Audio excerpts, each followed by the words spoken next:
Hello, everyone, and welcome to Grow With Us.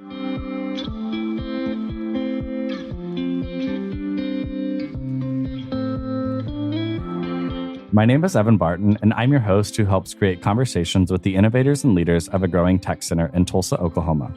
The Grow With Us podcast highlights the work of community leaders, tech entrepreneurs, nonprofit professionals, and talent development advocates in Tulsa. Grow With Us is a podcast of In Tulsa. In Tulsa's mission is to connect talented individuals and companies to stimulate economic growth in Tulsa and to create more prosperous communities across the region. Each episode, Grow With Us discusses the growth of opportunities, the growth of communities striving for change, or the tech and innovation that is changing the landscape of Tulsa. On this episode of Grow With Us, we are in conversation with Darbee Rich, Impact Academy team lead. We discuss her work with the Campus Tulsa Impact Academy, Lisa's House Ministries in Tulsa, and the work necessary to provide transitional and transformational housing for at-risk young adults. Darbee, I'm super excited to have you on this episode of Grow With Us. Thank you for being here. Thank you for inviting me. Yes, so I'm really excited for this episode. We are continuing a series on the Campus Tulsa Impact Academy, where I am interviewing and having folks on the podcast that are the team leads for the Impact Academy that Campus Tulsa is running this summer. And I'm really excited to get to talk to you about the impact of that program, hence Impact Academy, and kind of your experience, not only with Tulsa this summer, but also your experience working with the students that you're mentoring and also the projects themselves. So I think we're going to have a great conversation. Yeah, me too. I'm super excited to tell you all about it. Awesome. Let's go ahead and just get started with your story. Go ahead and introduce yourself and tell us your story in whatever way you feel comfortable. Yeah, so I am originally from a very small town in Texas called DeKalb, Texas. And growing up there was very limited opportunities business-wise and to kind of grow and be like a professional. And so as I got into high school, I decided I was wanting to go to Oral Roberts University here in Tulsa. And my last year, I decided to graduate a year early. So I actually graduated as a junior and I came to ORU. And that is where I first fell in love with Tulsa. My brother had gone to ORU, so I had been up here to visit, but I had no idea just how much I liked Tulsa. And then I started college and I just wanted to stay here and have come back multiple times and love working in Tulsa now.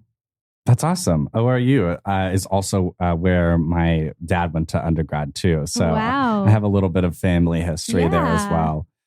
That's super cool. What did you study at ORU? So I started out studying global environmental sustainability, and I actually only attended ORU for a year, and then I transferred back home and have been finishing up my school back home and online. Okay, awesome. That's so cool. I think with the pandemic and everything, the ability to transition into alternative forms of education is so meaningful. So more power to you. So you mentioned a little bit in your intro that you've got some experience with Tulsa. How has your experience with Tulsa been and how has it changed over time? Yeah, so my experience started visiting my brother in college and then coming up here, and it has been so great. I tell everyone I meet that I love Tulsa, and they're always asking me like, why are you always going to Tulsa? Because I come visit all the time when I'm not here. And so it's been truly great. It's one of those, everyone always says it's a small town, big city. Mm-hmm. And it truly is, because you meet one person and you realize you have all these connections about who they know, how they know this person. You realize you know everyone. And I've truly had such a great experience coming back. And I did the internship that we're talking about, Impact Academy, after my freshman year of college. And to get to come back as a team leader and do it again and be a professional in Tulsa again, it has truly been so great. That's awesome. I'm so glad to hear that. Yeah, we've got a fierce Tulsa advocate over here. Yes, for sure. I think you and I share that in common. It's something that I feel like my online presence is known for, at least liking Tulsa enough to have a podcast about it. I tell everyone all the time. I'm always like, I love Tulsa so much. Like, I'm sure people on this podcast are like, we get it. You love Tulsa. But honestly, it's a major portion of why this podcast exists as a setting and an environment for all these professionals that I've had the ability to interview over the course of this podcast. And, the backdrop of where you live your life is so important. It's more than just a backdrop. It's what facilitates your connections. Yeah. It's what creates opportunities for you and for your family if you end up making the choice to have a family. And so I don't want to undersell the value of, Tulsa being a big part of so many people's stories on this podcast, just because it's a very important part of our lives. It is. There's just so many things that's going on in Tulsa. It's so good. I love it. I love that. And another thing you mentioned is that you were able to do this program after your freshman year. So kind of tell me a little bit about what it was like for you as an intern, kind of in that seat that your mentees are in now. Yeah. So all of us who are team leaders and fellows, we've all actually had the opportunity to be an intern. And so it's a good program. We all want to come back and do it again. Impact Academy is great. And so we were talking about this today, kind of wrapping up our projects this week. I signed up for this program or signed up for the internship and applied solely because it meant I could stay in Tulsa for the summer. And so Campus Tulsa does the free housing. And so it was solely because I wanted to stay in Tulsa for the summer and stay with my friends. And I had no idea really what it was about at first. Mm-hmm. And then going through it, you learn so much. It's one of those internships that you kind of start the first day, you're like, I don't know what I'm doing. And I wasn't, it's a consulting internship almost. And so the first day I was like, I'm not a business major. I'm not I know nothing about all of this stuff. And going through it, you just learn so much and you realize that business is a lot easier than you may think. And it's so good just to learn those skills. And so you learn so many skills throughout it and stuff. I love that. No, I think you're touching on an important point with kind of like business or just this like intrigue of what the next level looks like. And really the impact of internships. I think that was one of the main things that I took from so many of my internships that I had back in the day was kind of like, oh, this is what real people do on a day-to-day basis, like from 9 to 5. Like, and there's of course some parts of it that are hard. For sure. Not to undersell that, but when you have no exposure to it, or it can kind of just morph into this like, oh my gosh, I don't know how people do this 9 to 5, like 40-hour work weeks. Like what does that even look like? But when you start to experience it a little bit, I think it's a little bit easier to see yourself in the work, which is a huge part of why an internship is pretty valuable. Yes. Another thing you mentioned that is so interesting about this program is kind of like, this is a consulting engagement and you had the experience to do it yourself, which is such a cool perspective to come from as a team lead now. And so let's zoom out just a little bit and talk about the Impact Academy just as a whole. So can you go ahead and describe it to me and the basis of the program? Daniel did jump into this already, but I'd love to hear everyone's version of what it is. It's a hard thing to describe, really, to narrow down. So I'm sure what I say may be different from Daniel's, and he may say it way better. But we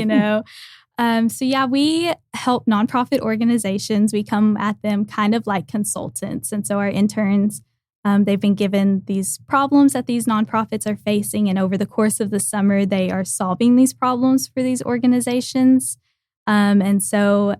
That is really it. We go about it. We have 10 slides, design thinking methods. We teach them so much about how it is to be a professional. And they get to learn about the 40 hours a week and what that looks like.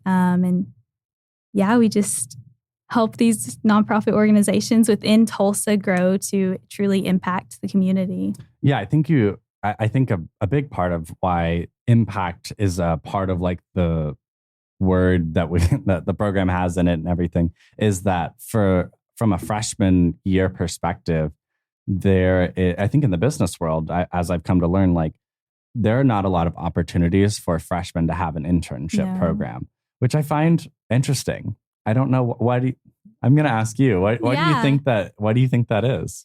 I truly think it's because they're kind of the forgotten age group. They're at that young adult point, and so no organizations or businesses are thinking they're professional enough or have enough world experience to come in and truly make something meaningful.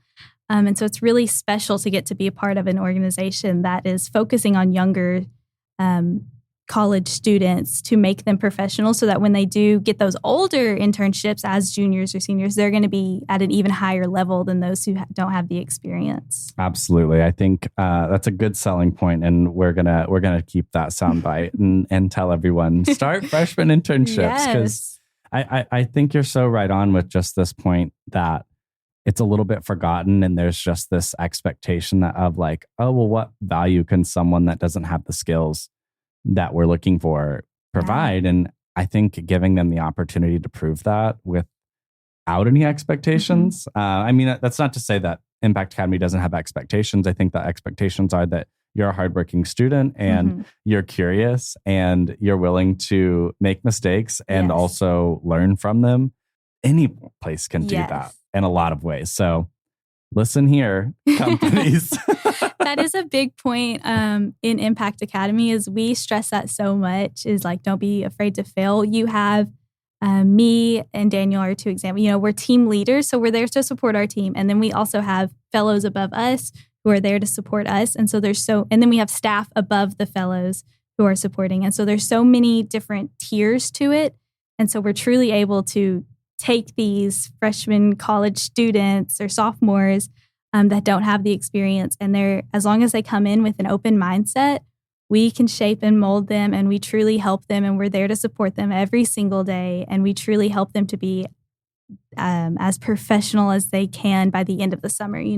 They changed so much. We're at the end of it now, and thinking back on the first week, how they were, and now, it is truly so amazing to see the change. Yeah, that's so cool. I bet I want to ask you too about like what you thought about the midterm, or I don't know what you'd call it, but like the PR, the presentations that you guys did. Those were so good. What was it like seeing them change from the beginning to that? It was truly like, it almost made me cry. I mean, being the team leader, you get to see them, because first day it was very similar. I feel like everyone who starts, it's kind of, I think when you start any job or any internship, you're kind of like, I have no idea what I'm doing when you first start. It's always kind of scary and stuff. And so seeing them go from that first day, picking their projects just based off our little pitch and stuff, to presenting and being the experts in that subject over their project, already at the halfway point, it was so meaningful to get to see how far they've grown. And their presentation skills in front of all of us. I know that was so scary, but they did such a good job. It was amazing. Yeah, it was phenomenal. I mean, me sitting there, I didn't necessarily know what to expect. And I also was like getting emotional, because I think as we'll get into your specific project, it is such a huge need in this community. And it's a need that I'm so glad someone's responding to. Yes. And I felt that way truly, honestly, about all of them. And it's awesome. Let's kind of dive into the work. Yeah. What project are you and your fellow interns collaborating on this summer? I'd love to kind of hear more. Yeah, so we are working with Lisa House Ministries. It's a young adult transitional housing organization. And so they offer a 9-month program that does like physical health, mental health. They take you to the doctor, whatever you need. And financial literacy courses, and they help you like raise money so that after the program you can get into permanent housing. So we've been helping them come up with a plan to raise more sustainable funding, expand physically. They only have one house right now, and it's Lisa's house, the owner. And so they're a little cramped in there, and they're wanting to expand physically. And then they're also needing more volunteers and more staff members. And so we've got to research all of that and find out how to do that for them. That's awesome. It's such a cool idea for this nonprofit. And it's actually something I need to reach out to my mom, because my mom really loves that age group of students. She's been a college and career counselor for a couple of almost like a decade now. Really, I guess maybe the majority of her career, just working with that age group of like 18 and beyond, I would say, because 18 is such an age where life tells you should have it all figured out. And then you're like, life, you don't know what it's like here. Yeah. Yes, for sure. I don't know how to take the next step confidently. I don't know how to do X, Y, or Z. And you're telling me it's not okay for me to not know that. And that's crazy. I mean, it's such an important time for just, I think like I said, kind of this in the internship, it's such an important time to be able to fail safely and have those experiences where someone's able to course correct you a little bit, or you're able to learn how to course correct yourself. And that's, unfortunately, that's a part of life that isn't as forgiving, is just getting out there. And so I think this organization is doing amazing work. Go ahead and shout out the students that are in your group. I'd love for them to hear their name on this and know that they're doing such a great job. Caleb, Anita, Yvette, and Liz on my team, or Elizabeth. I have them. They're a great team. I have a team of 4, which I have loved. I know sometimes people think it's easier to have a smaller group. Daniel thinks that. But I love my big group. We are truly like a family. We joke all the time that I'm the mom, and I'm just taking care of them. It is so much fun, though. We spend every day together working on this project. Of course, I leave them and let them work. I'm not hovering. I'm not a helicopter mom with them, but it's so much fun. Yeah, it's a little bit more. I'm just looking back at my notes on what I took during the presentations that were, like I said, phenomenal. And when just talking about the organization, I'm just looking through like the perfect candidate for Lisa's house. And maybe this might have been something that your group is proposing as the perfect candidate, or currently, so you just correct me, but a perfect candidate for Lisa's house and receiving the services that Lisa's house provides would be someone that is a young adult between ages of 22 and 33, commonly a victim of family neglect. They're currently employed or actively seeking employment, and they're someone willing to change while in this program. I think that's such an interesting thing to kind of dissect. As I think, are you falling in the age demographic of that? Are you 22 years old yet? I'm only 20. 20. Oh my gosh, you're so young. So I fall in that category right now. And I actually, like, if I expand my, I guess, network for people that I could see being in this program, it's interesting how if I look at my own, whoever I know personally, so the number of names that come to mind is a lot, actually. And I think that's obviously one of the main reasons why I really am impacted by this work personally, because there's so many people that I know that deserve this opportunity to have some sort of guidance. And the one thing that I want to touch on a little bit specifically is kind of the currently employed or actively seeking employment part of it, because I think that it's so interesting that, age 22, if that's what we're looking at, there's only a couple of options, or not only a couple of options. I guess there's a few predetermined paths of what an adult at age 22 would be on.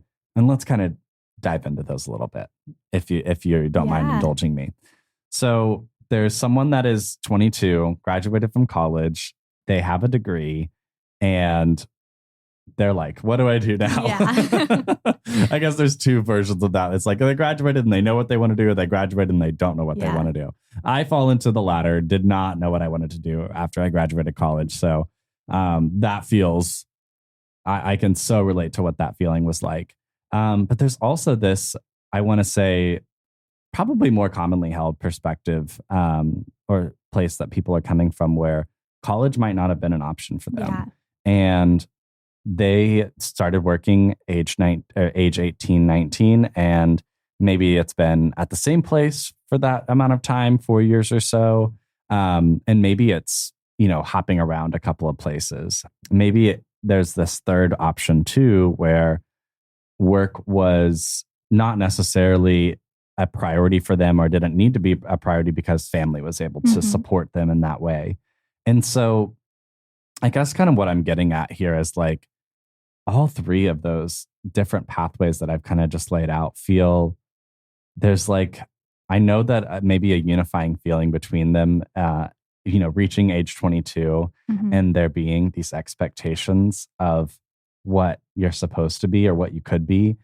It kind of can feel a little hopeless. It can. It definitely can. And so I think maybe something I would ask you too is from your interviews, I know that your kids did these interviews, but What are some sentiments you're getting from the people that are receiving these services? Yeah. So the big part of that is usually family neglect is, they get to that point and it's either, oh, you're 18, so you're out of the house working, like you said, or, oh, you're done with college, so you're out of the house working. Or after a few years where they weren't focusing on work, then their family's like, okay, you've got to go to work or something like that, you know? And so a big part of it at Lisa's house is how she truly makes it feel like a home. So her house is set up with all these like old florals. She told us this specifically. It wants to look like her grandmother's house. And so she always has like the big couches with the old floral designs and all of the fun different antique things so that it looks like and feels like a grandmother's house. So it feels homely.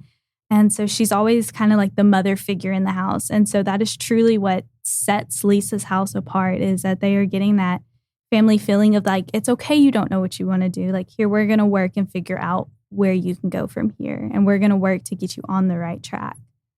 Yeah, it's a little bit of an emotional topic just because like I know that like I said, just from my perspective, the number of people that could have used this service and, there needs to be more Lisa's houses. Yeah.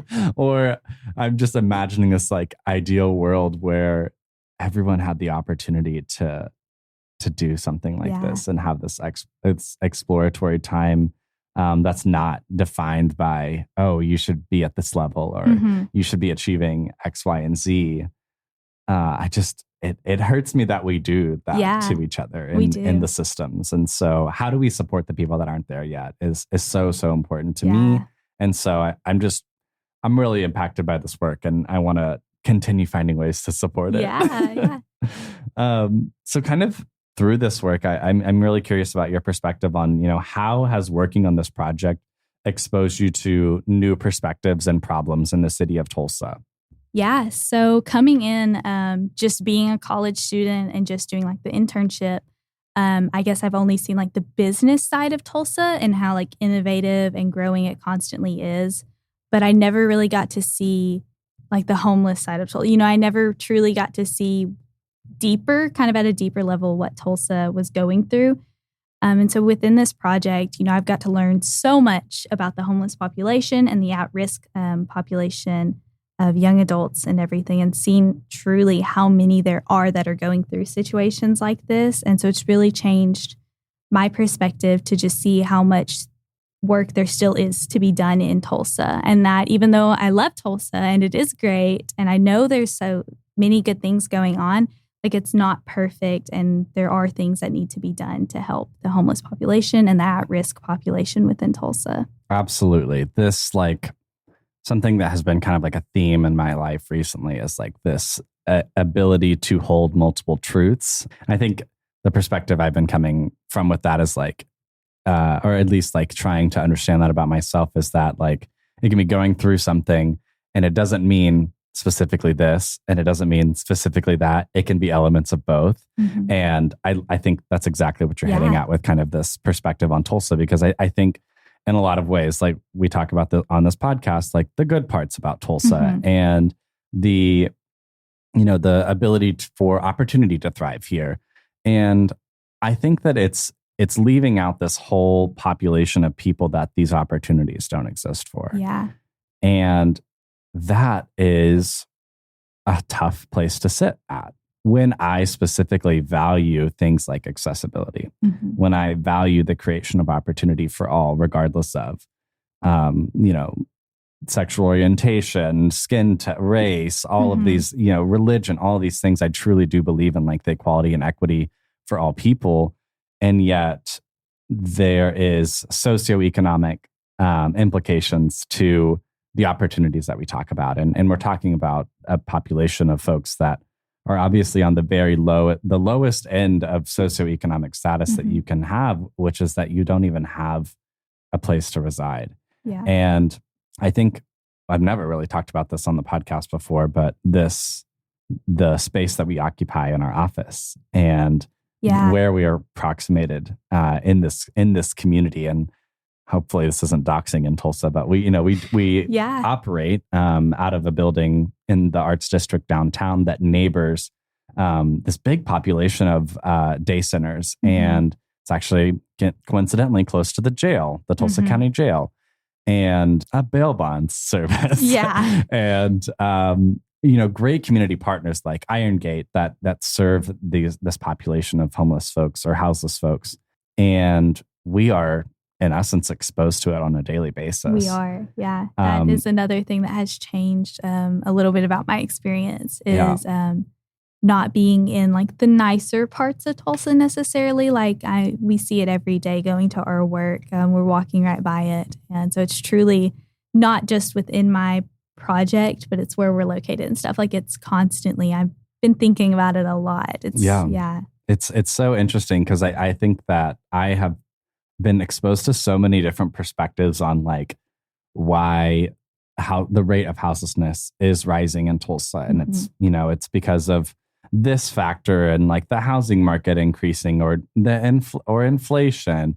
And those are the things that like, I'm sure there's science backing that up and data and research and things like that. But there's also these outlandish opinions that like, oh, other cities are busing them in and stuff like that. Like, or we're busing our houseless population of folks out. And it's so wild to have to sit there and especially with your perspective of like, okay, well, there can be multiple truths. But that one sounds a little crazy. Yeah, that's a little out there. But I guess what I'm wanting to note on this topic of houselessness and in Tulsa, and I think it's something that every city has to confront. And I know we're not unique in having, I don't want to say this issue of houselessness. The issue is not the houseless. It's the issue of lack of housing. Yeah.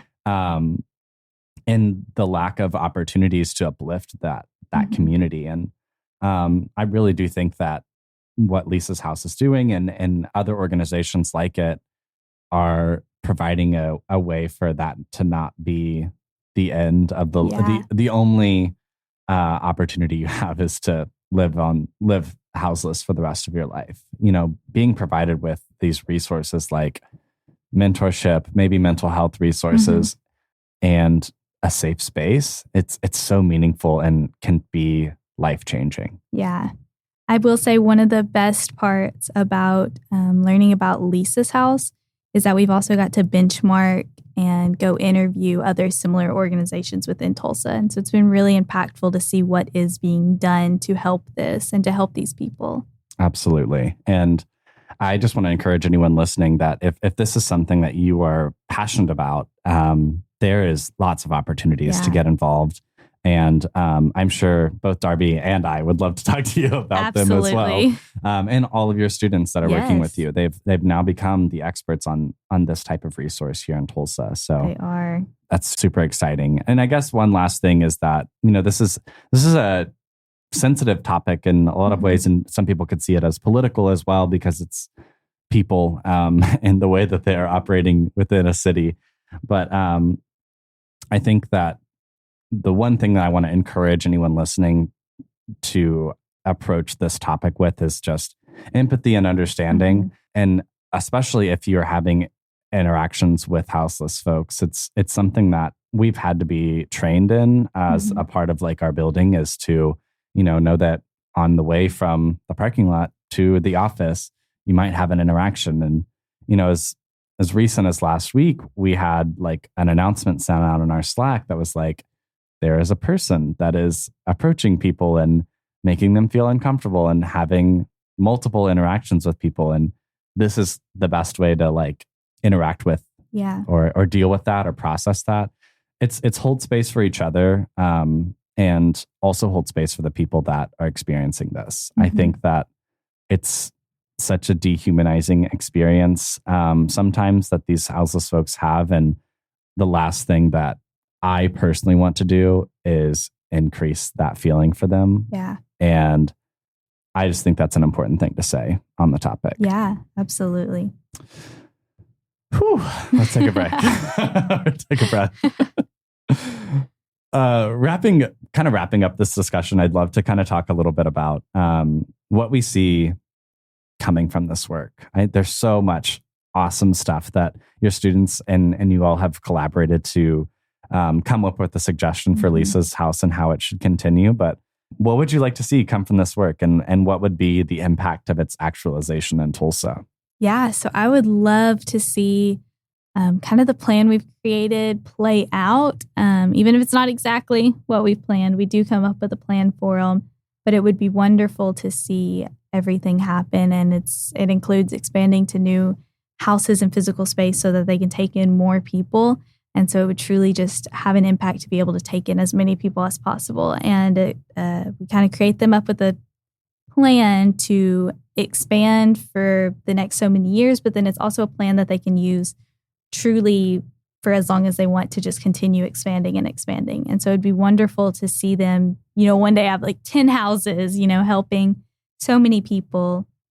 And then to also see them just financially be stable so that they're not having to worry about what they're doing, so that they can truly just work on being impactful in Tulsa and not have to worry about all the money side of it. That's always, such a struggle with organizations. And it would be truly wonderful to just see them be able to focus on the impact and the people that they can reach. Yeah, no, I so agree with that. I hope that too. That's the plan. It's the plan. And I think it's going to take a lot of work to get there. And I think the reason I'm really loving the work that you guys are doing is that you're like, okay, here's the plan.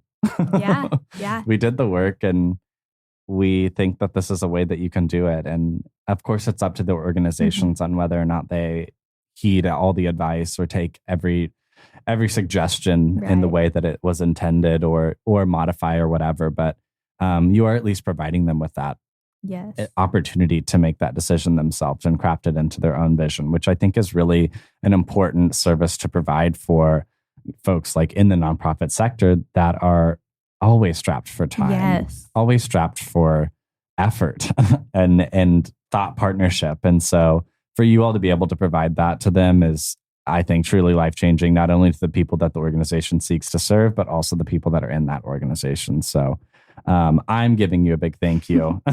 Darbee, thank you so much for this conversation. I would love to give you the opportunity to kind of plug anything or tell us a little bit about maybe what the future looks like for you and whatever you're comfortable sharing. Yeah. So I'm 20, like I said earlier, and I'm about to finish up my bachelor's. It's finished basically. And I start a teaching job back home in DeKalb next week. Oh my goodness. Yes. So I will be a high school physics teacher at the start of next week officially. Oh, congratulations. Thank you. That's so awesome. Well, we really appreciate your contributions to Tulsa, and we hope that we're able to boomerang you back a little bit. I'm hoping to come back. I won't be gone forever. I can't stay away. I love it. Thank you so much, Darbee. I really appreciate your time. Thank you for listening to this episode of Grow With Us. Grow With Us is supported by InTulsa Initiatives. If you are interested in learning more about InTulsa services for job placement and workforce initiatives, please visit talent.intulsa.com. From there, you can join our talent network where you'll get access to our newsletter, and our talent team will make sure we put the right opportunities on your radar. We put the choice to pursue a new career and opportunities in your hands. Be sure to subscribe on Apple Podcasts and Spotify to be notified when more episodes of Grow With Us are released. Let us know what you think about how we're doing by rating and reviewing. It really helps. Grow With Us is edited and engineered by Rant9 Productions and Jesse Ulrich. This has been Grow With Us.